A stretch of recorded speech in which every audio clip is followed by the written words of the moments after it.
Bab 741. Sekte King Yun.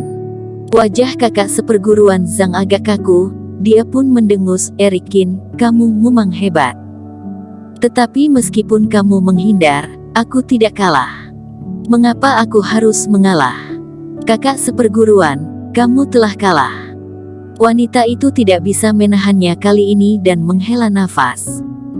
Kakak seperguruan Zhang terkejut, kemudian Erikin melambaikan tangannya, dan ruang di sekelilingnya tiba-tiba bergetar, seolah-olah sebuah cermin pecah. Ruang di sekitarnya berguncang untuk beberapa saat, dan pemandangan itu tiba-tiba berubah secara drastis. Pada saat ini, kakak seperguruan Zhang tiba-tiba menemukan bahwa, tidak tahu sejak kapan, Ronnie Zong benar-benar berdiri di depannya, dengan ujung tajam pedang panjang di tangannya menyentuh lehernya, tetapi dia tidak menyadarinya sebelumnya. Apa yang terjadi? Ekspresi kakak seperguruan Zhang berubah drastis, wajahnya memerah, malu dan kesal. Sebelumnya dia menganggap Ronnie Zong sebagai semut, dan bahkan mengancam bahwa adegan semacam ini tidak akan pernah terjadi. Sekarang lehernya ditekan oleh seseorang yang dia anggap semut.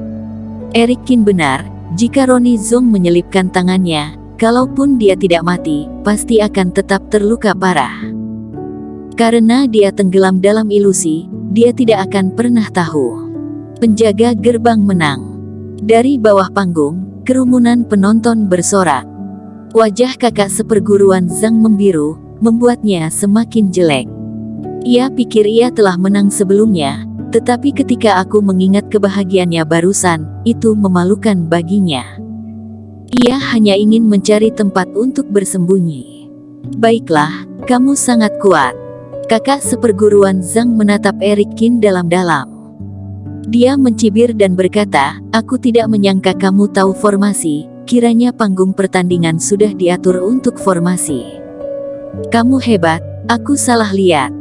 Meninggalkan ketiga batu roh itu, kakak seperguruan Zhang mencibir lalu pergi. Ketika dia datang, dia tampak seperti pemberani. Ketika dia pergi, dia seperti seekor anjing yang kehilangan keluarganya. "Tuan Sekte Qin, jangan lupa bertanya pada Sekte Wen Dao pada tanggal 15 bulan depan." Wanita itu tersenyum dan mengikuti kakak seperguruannya pergi. "Erikin, kamu cukup gelap. Kamu benar-benar menyiapkan formasi terlebih dahulu, aku kagum." Ye Zun tersenyum. "Mana ada terlebih dahulu?" Erikin menggeleng. Kakak seperguruan Zhang ini tampaknya masih tidak percaya. Bagaimana mungkin bisa mengatur formasi terlebih dahulu di panggung pertandingan Sekte Qin? Tapi Erikin tidak mau repot-repot menjelaskan. Kakak seperguruan ini mau percaya, biarkanlah dia pergi. Malam tiba. Bulan berwarna perak cerah dan bintang-bintang bersinar. Erikin duduk di ruangan itu, berkultivasi dengan keras seperti biasanya.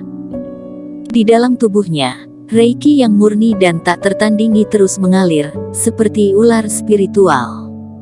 Energi campuran latihan akan bangkit kembali. Pikiran Erikin mengalir. Beberapa hari yang lalu, dia telah merasakan superposisi 10.000 pikiran dan terakumulasi ke tahap berikutnya. Jadi hari ini, Erikin terus-menerus berlatih keras.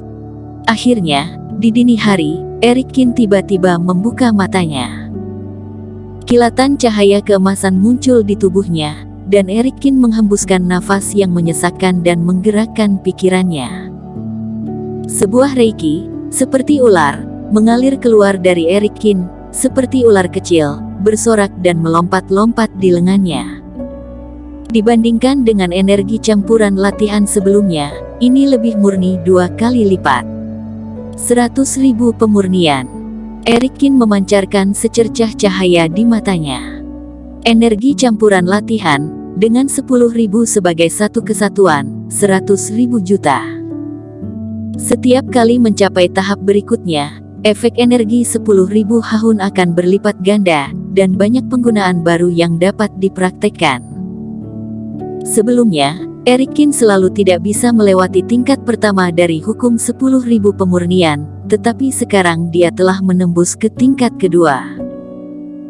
Sekarang setelah peringkat energi campuran latihan sudah ia taklukkan, selama kultivasinya mencapai peringkat ketiga fase kesempurnaan, ia dapat melanjutkan ke Sekte Wan Lian untuk menerima yang pelajaran berikutnya, warisan dari para tetua hitam dan putih. Eric Qin berpikir sendiri. Tepat ketika Eric Qin hendak keluar ke halaman untuk menguji efek energi 10.000 tahun ini, tiba-tiba ia melihat Davison berlari kencang ke arahnya. Eric Qin mengangkat alisnya dan berdiri. Davison, ada apa? Eric Qin berjalan keluar dari rumah sakit dan melihat Davison Su bergegas mendekat sambil berbisik. Tuan, seseorang jatuh di luar pintu, dia terlihat seperti Nona Su. Davison Su berkata. Finola Su. Murid Eric Qin tiba-tiba menyusut. Apakah ada yang salah dengan Finola? Dia dan Davison Su keluar dengan cepat. Pada saat itu sudah ada murid Sekte Qin dan memindahkan orang tersebut ke aula Sekte Qin. Charles, kenapa kamu? Eric Qin tiba-tiba mengenali orang yang datang, yang merupakan orang kepercayaan di sebelah Finola Su.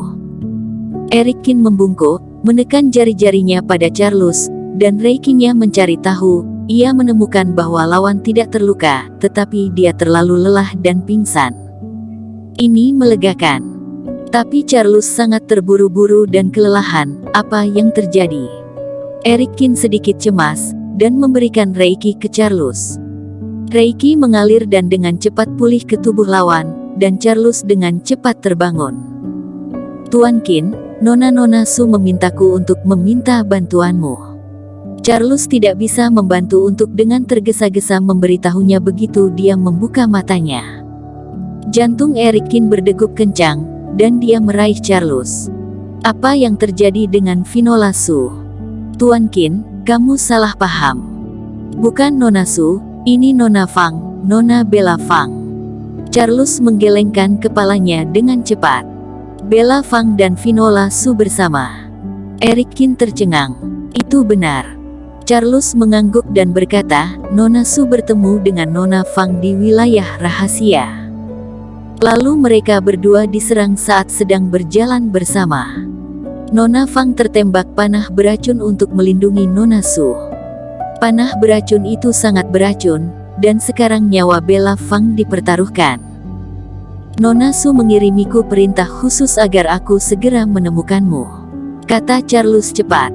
Keduanya diburu, dan Bella Fang terluka untuk menyelamatkan Finola Su.